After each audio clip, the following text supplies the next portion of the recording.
Hi, I'm Tish and welcome back to my channel Auto Social UK. In the UK, the C SUV segment is absolutely booming, with 1 in 4 mainstream purchases being a compact SUV. Plus, SMMT have just released their latest figures for the first 2 months of 2022, with the Vauxhall Corsa stealing the top spot and the Vauxhall Mokka coming in at 5th place.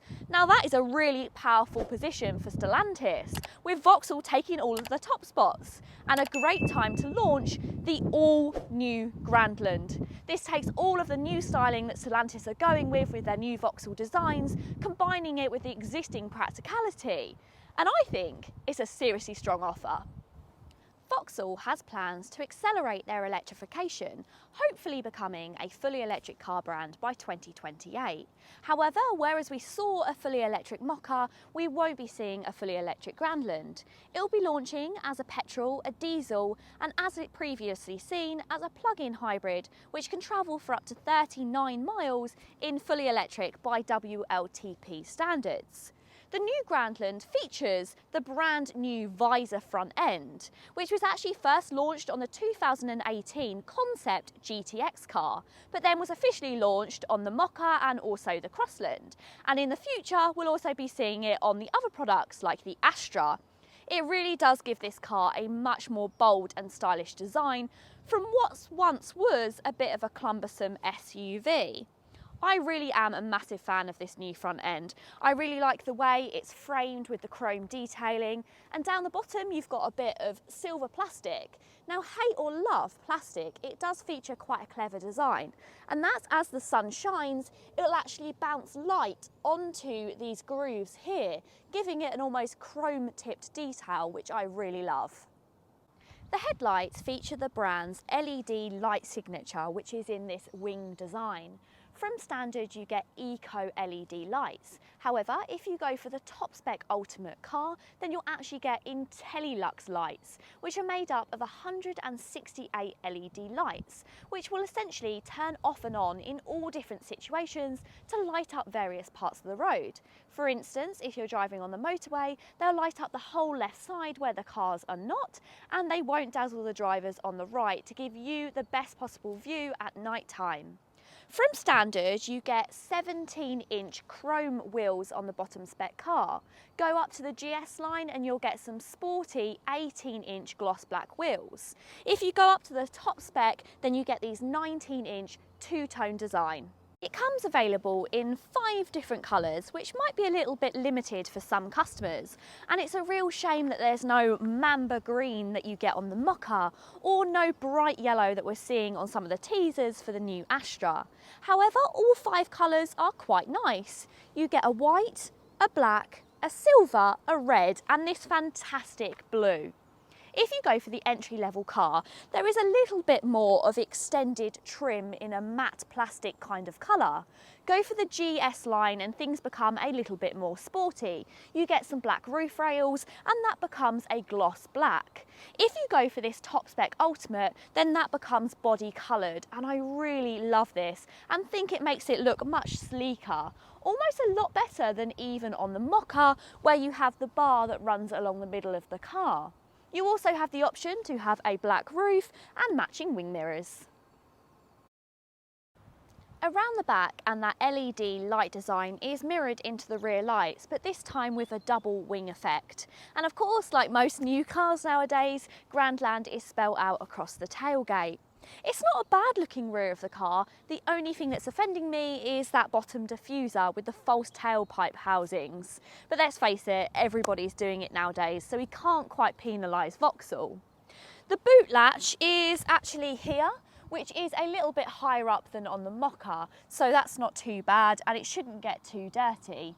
Inside the boot you'll find 514 litres in the petrol and the diesel. However, unfortunately this does reduce to 390 if you go for the plug-in hybrid. The rear doors don't open at a 90-degree angle like on the Nissan Qashqai, which is a shame because everything else is very positive. I've got tons of legroom, especially because cleverly these front seats dip inwards to give you extra space. I've also got a nice amount of headroom, plus the headlining is white, so it makes it feel really light and airy. Quality is also very good. I've got a pull-out armrest with 2 cup holders. However, these are just a little bit shallow. I've also got only 1 USB charging port. However, I have got a 3-pin charger in this ultimate car, which is really handy for charging devices like laptops and phones. Interior quality is pretty much what you'd expect from this price point. All the touch points are very nice. You've got a leather wrapped steering wheel and there's a good use of materials around the cabin. Yes, okay, if you go searching for those cheaper plastics, you will find them. But overall, I'm pretty surprised. What is really good is the level of equipment. The entry-level car gets Apple CarPlay and Android Auto, automatic lights and wipers, cruise control, lane assist, and even some big tech like your high beam assist and your dual zone climate control. If you go for the sportier GS line, this will bring you a satellite navigation and also a rear view camera. And then going for the top spec Ultimate brings you all of the really luxurious things, like an electric tailgate. You also get a 360-degree parking camera. You get those intelligent LED headlights, and you even get a charging pad, which is now located in the centre armrest. The new Grandland features the Pure panel, which was first seen in the Vauxhall Mocha. However, it's now on 2 levels, opposed to the Mocha, where it sweeps right across. If you go for the entry-level car, you get a 7-inch and 7-inch screen. Moving up to the GS line or the Ultimate brings a 10-inch touchscreen and also a 12-inch instrument cluster. The touchscreen is very easy to use and it's simple to navigate, especially as you've got some physical shortcut buttons underneath. However, it's a bit disappointing that there's a little bit of redundant space either side. Physical buttons are brilliant as well. There's also physical buttons for the climate control, for your heated seats, for the shortcut buttons like your lane assist and your parking sensors. Vauxhall have made the decision to slim down the engines available for the Grandland, with only 1 petrol, 1 diesel and 1 hybrid available. The petrol is a 1.2 litre, 128 brake horsepower unit.